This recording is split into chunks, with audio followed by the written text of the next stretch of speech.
Il est 22 h, bonsoir et bienvenue dans cette nouvelle édition de la soirée au sommaire de l'actualité de ce lundi 18 décembre. Le président de la République s'est envolé à destination de la Turquie. Et avant son départ, le chef de l'État avait reçu au palais présidentiel la directrice générale du Fonds monétaire international, Christine Lagarde. Et Recep Tayyip Erdogan espère ouvrir une ambassade de Turquie à Jérusalem-Est. C'était les titres, merci de nous rejoindre.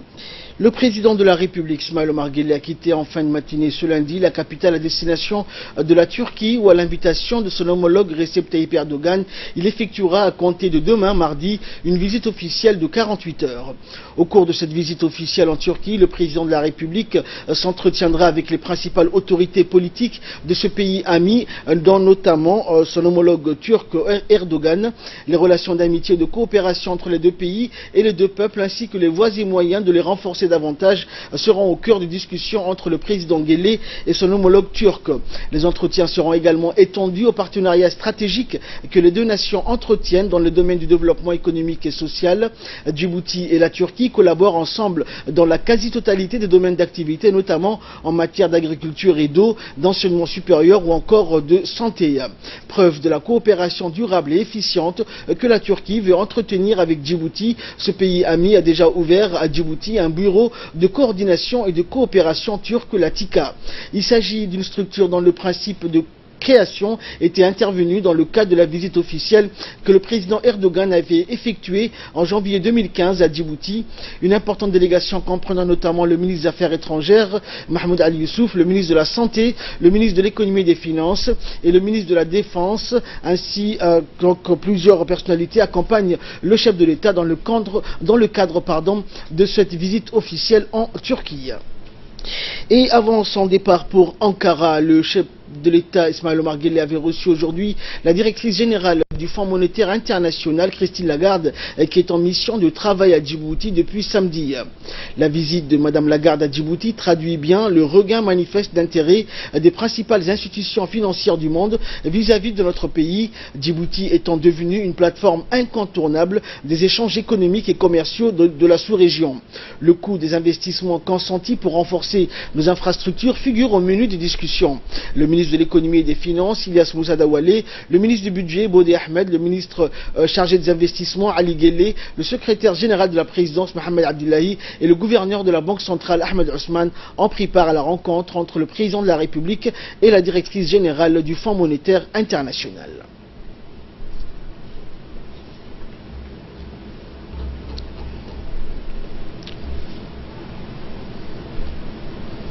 Et à l'issue de son entrevue avec le président Guelleh, la directrice générale du Fonds monétaire international, Christine Lagarde, a indiqué donc pour sa part que Djibouti connaît depuis quelques années un taux de croissance continu de l'ordre de 7% environ.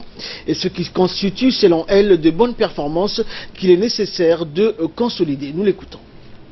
D'abord, j'ai eu un immense plaisir à venir pour la première fois à Djibouti. C'est la première visite du directeur général du Fonds monétaire international depuis l'indépendance. Et je suis vraiment heureuse d'être venue et d'avoir pu passer 3 jours à Djibouti.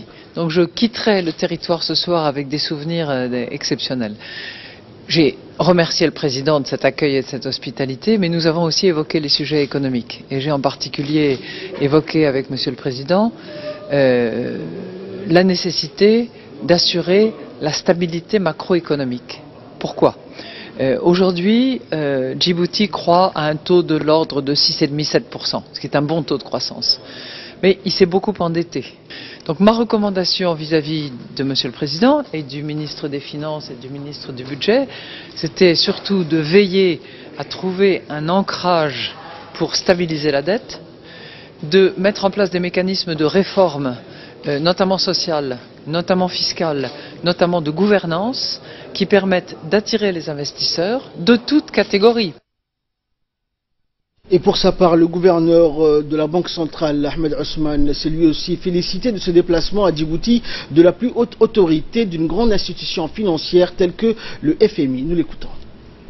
Nous avons effectivement reçu Madame Lagarde à Djibouti depuis 2 jours et nous avons eu la chance que cette visite soit précédée d'un week-end, ce qui a permis à Madame Lagarde de visiter le pays, visiter le lac Assal, le Goubet, et qui a permis ce qui a permis à Madame Lagarde d'apprécier vraiment le contour, les gens, tout l'environnement qui est de corps sur lesquels elle a toujours réfléchi. Ce qui donnera à Madame Lagarde des souvenirs incroyables dès que dorénavant le dossier de Djibouti sera présenté au conseil d'administration dans toutes les réunions. Elle aura en souvenir les images et les gens qu'elle a rencontrés à Djibouti. Donc nous sommes très honorés, c'est la première fois que le directeur général du Fonds monétaire international vient à Djibouti. Et cette visite arrive à une période où Djibouti est à un tournant de son histoire économique. Après avoir eu quelques programmes avec le FMI, nous sommes sur la bonne voie. Nous avons un taux de croissance intéressant, nous avons fait beaucoup de projets. Et le ministre de l'économie et des finances a quant à lui qualifié de positif le déplacement de Madame Lagarde à Djibouti. C'est le signe, a-t-il dit, de l'intérêt porté à l'évolution de notre pays sur le plan économique et financier. Et le ministre des Finances a poursuivi que les transformations engagées dans notre pays sous le leadership du président Guelleh sont telles aujourd'hui que les responsables des principales institutions économiques et financières du monde s'intéressent à son essor. Le ministre Dawalé donc s'est enfin déclaré convaincu qu'une plus grande collaboration entre Djibouti et le Fonds monétaire international donnera accès à de nouveaux débouchés économiques. Et la délégation du Fonds monétaire international conduite par sa directrice générale Christine Lagarde a eu ce matin au Djibouti Palace Kempinski une réunion élargie avec la partie djiboutienne Fardous.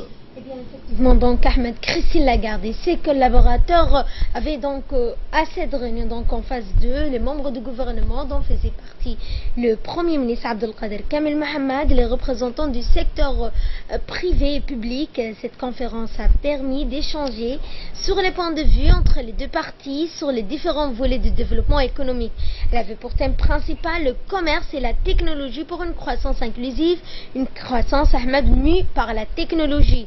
Un dialogue interactif a permis donc aux différents acteurs de dialoguer donc avec les décideurs politiques. Beaucoup d'intervenants se sont attardés sur les questions concernant le commerce, le transbordement et les industries afin de stimuler la croissance économique. La question de la bonne gouvernance, des indications fiscales ou des fiscalités administratives ont été donc soulevées. Les participants se sont donc accordés, Ahmed, à dire qu'une croissance soutenue permettra la création d'emplois.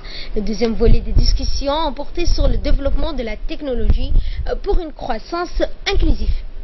Merci Fardou. C'est la directrice générale du Fonds monétaire international, Christine Lagarde, a participé à cette conférence de haut niveau sur le commerce et la technologie ce matin, après avoir visité les sites touristiques du lac Assal qu'elle a beaucoup apprécié. La République de Djibouti est sur la bonne voie, a-t-elle dit, en termes de croissance économique, en suivant les voies empruntées des grands États et des villes comme Singapour ou encore Dubaï. Voici ses propos. Lors du lancement de sa stratégie en 2014, le président Guelleh avait cité ces mots d'Émile Zola. Il aurait pu évoquer Sénèque d'ailleurs, mais Émile Zola c'est plus près de nous.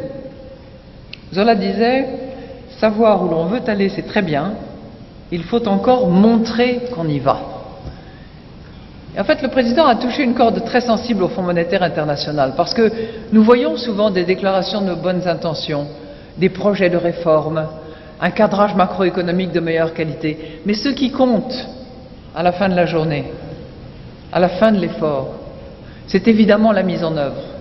C'est démontrer que l'ensemble des réformes qui ont été prévues, qui sont consignées dans de grands plans de développement, des plans visionnaires, sont en fait sur le terrain mises en œuvre, avec le caractère laborieux que cela comporte. Parce que qui dit réforme, dit remise en cause d'un certain nombre de rentes de situation, de droits acquis, de modes de fonctionnement auxquels nombreux nous nous étions habitués. Donc Zola me paraît tout à fait approprié dans ce contexte-là. Djibouti peut montrer la voie. Et pour cela se transformer en hub commercial et logistique pour la région, en s'inspirant de l'expérience portuaire d'autres États-nations, villes, États, comme Singapour par exemple, comme Dubaï. L'objectif sur le plan économique, c'est évidemment de faire de Djibouti un pays à revenus intermédiaires, prospère, où tous les citoyens bénéficient des retombées économiques.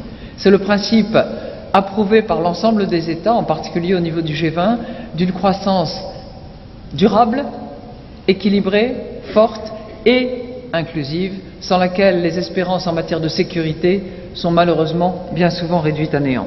Les investissements massifs qui ont été réalisés dans les infrastructures, dont plusieurs nouveaux ports, le grand chantier de l'eau, la nouvelle liaison ferroviaire avec l'Éthiopie. On me dit que le 15 janvier, le premier train de marchandises arrivera en bon état de fonctionnement et d'aboutissement.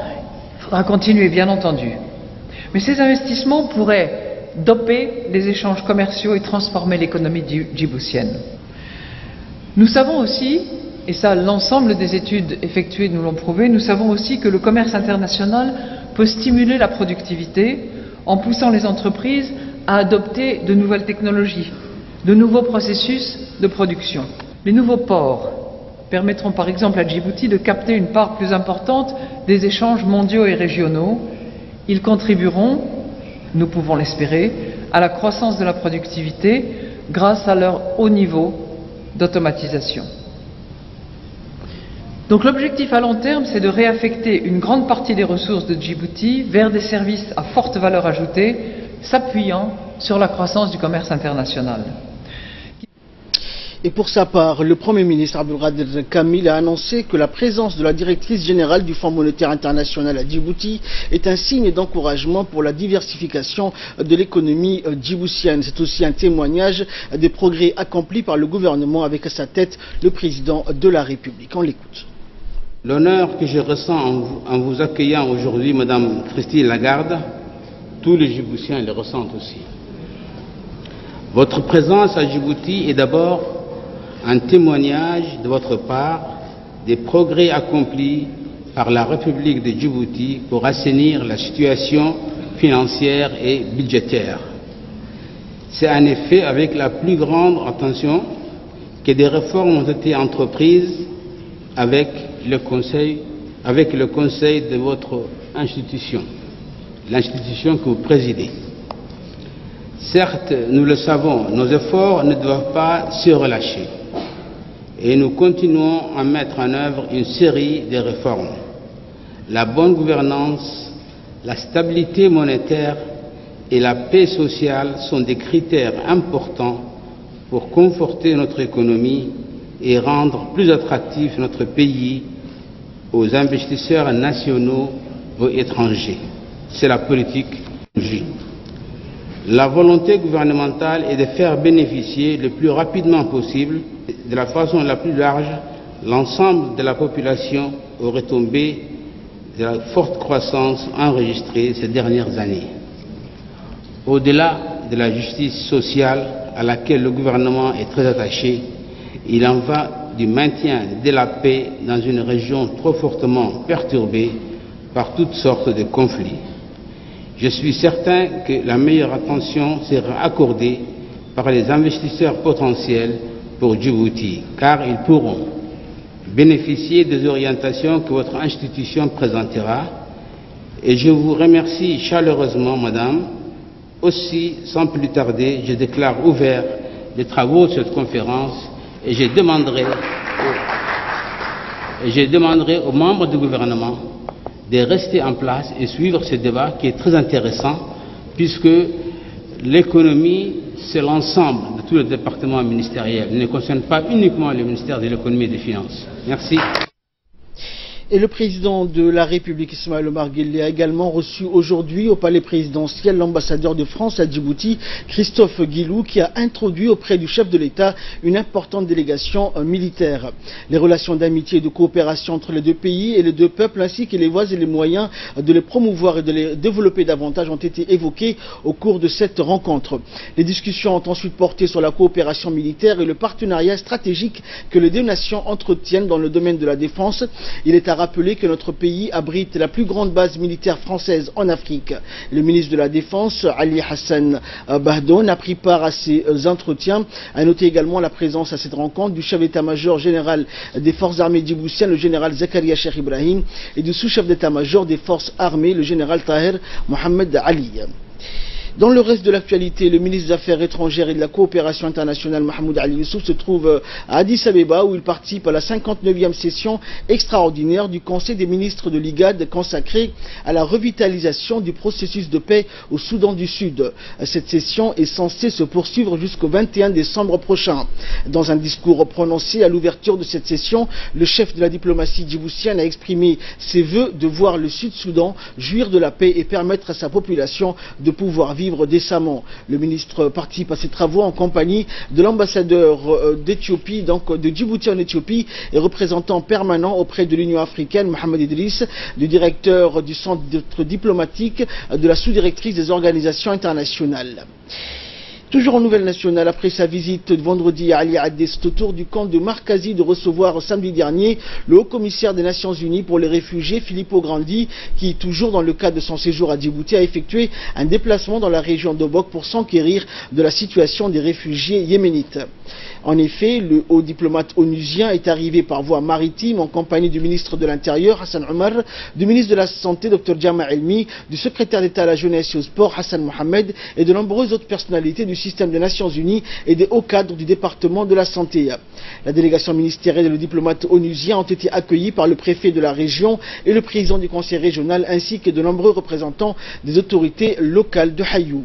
Le convoi de la délégation a par la suite emprunté le chemin du camp Markazi qui abritait la cérémonie d'accueil en l'honneur du haut-commissaire des Nations Unies pour les réfugiés, Filippo Grandi. La population d'Obok donc s'est mélangée avec les réfugiés résidant dans le camp et s'est mobilisée massivement en formant une haie d'honneur pour réserver un accueil chaleureux et mémorable à leur hôte de marque. La cérémonie d'accueil s'est déroulée donc dans une ambiance de communion et de fête au cours de laquelle Filippo Grandi et la délégation se sont prêtés à cœur joie pour un bain de foule. Et dans un mot de bienvenue, le préfet de la région d'Obok, Hassan Dabli Ahmed, a remercié la population de Hayou pour leur mobilisation aussi nombreuse qui démontre le degré élevé de leur attention à l'égard des réfugiés yéménites ayant fui la guerre dans leur patrie.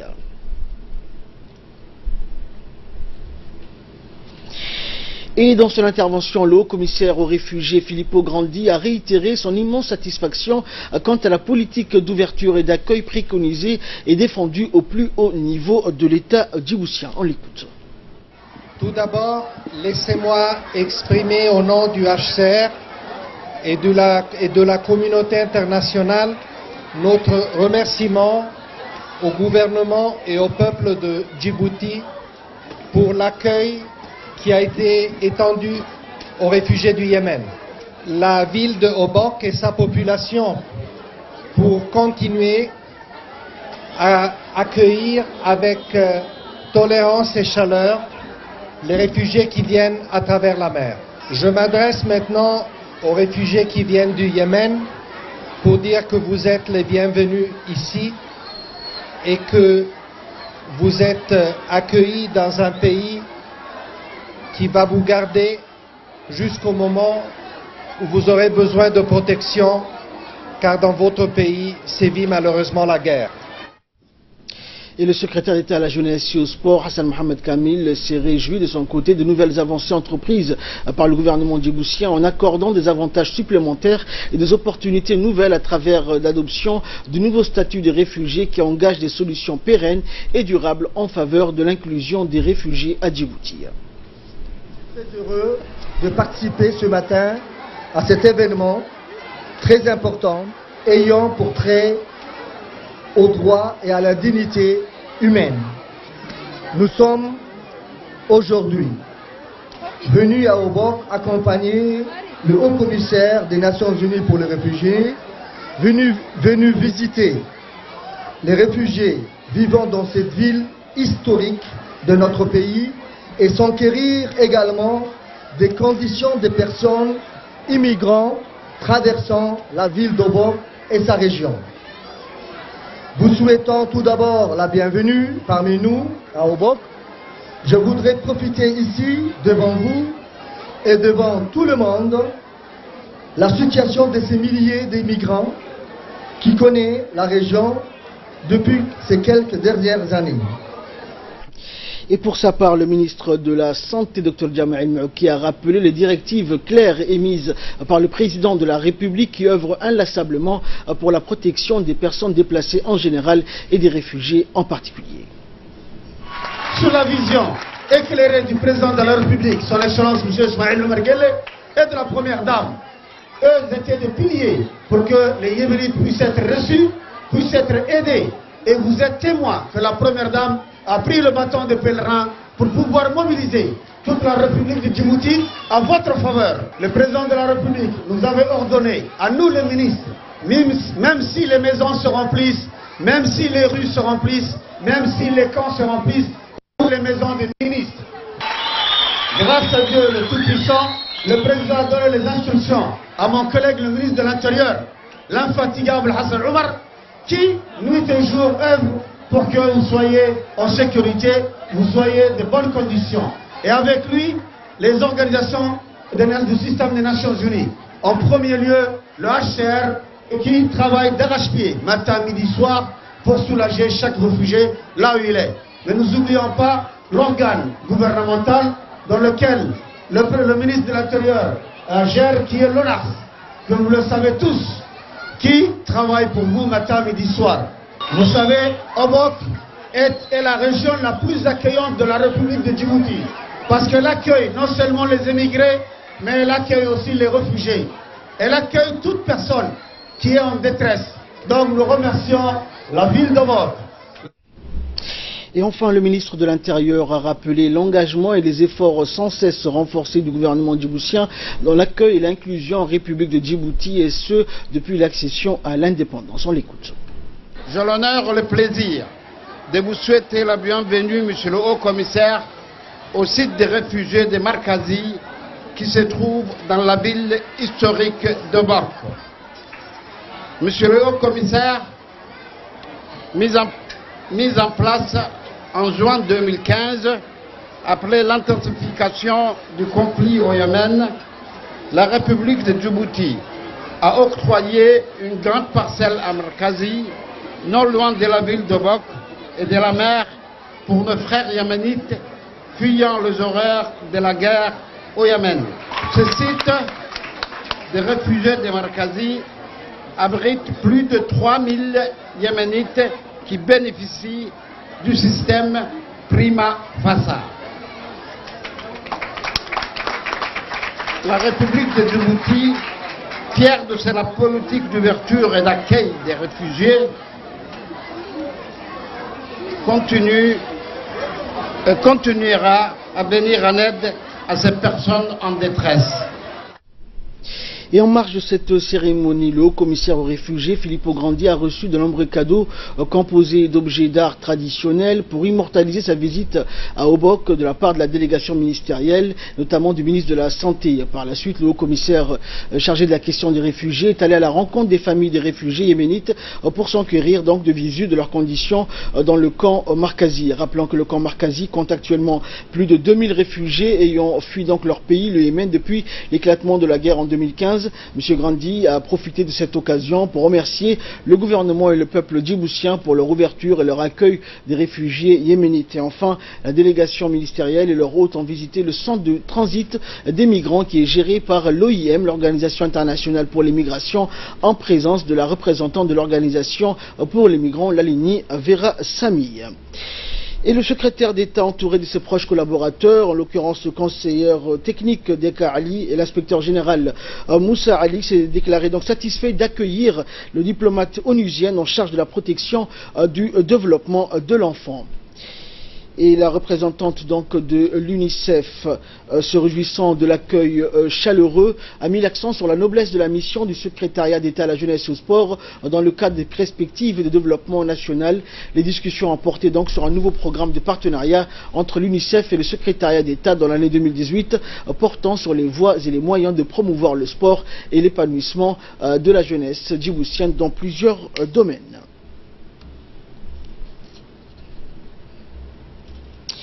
Et enfin, l'école saoudienne donc à Djibouti a célébré aujourd'hui la journée mondiale de la langue arabe qui est célébrée le 18 décembre de chaque année. Au cours de cette journée, les étudiants de l'école saoudienne à Djibouti ont présenté des poèmes et également des sketchs et sur une courte pièce sur la langue arabe et le rôle de cette école depuis sa création il y a 26 ans. Au cours de l'événement, les lauréats des différentes compétitions organisées par l'école ont été honorés en marge de la Journée internationale de la langue arabe.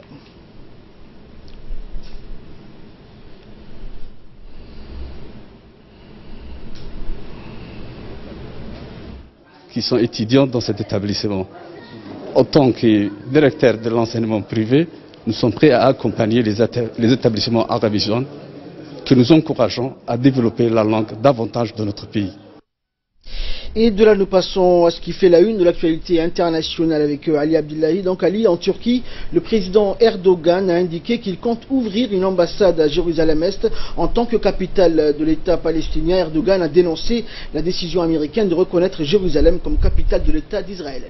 Bonsoir, et effectivement, Ahmad, le chef de l'État turc, est l'un des plus véhéments critiques de la décision annoncée le 6 novembre par le président américain Donald Trump de reconnaître la ville sainte comme la capitale d'Israël. Il a appelé les pays musulmans à reconnaître Jérusalem-Est comme la capitale palestinienne. Jérusalem-Est a été conquise, je vous le rappelle, par Israël lors de la guerre de 6 jours en 67, puis annexée, ce qui n'a jamais été reconnu par la communauté internationale. Les Palestiniens revendiquent Jérusalem-Est, la capitale de l'État auquel ils aspirent. Eh bien, Ahmad, la Turquie, qui entretient des relations diplomatiques avec Israël, dispose d'une ambassade à Tel Aviv.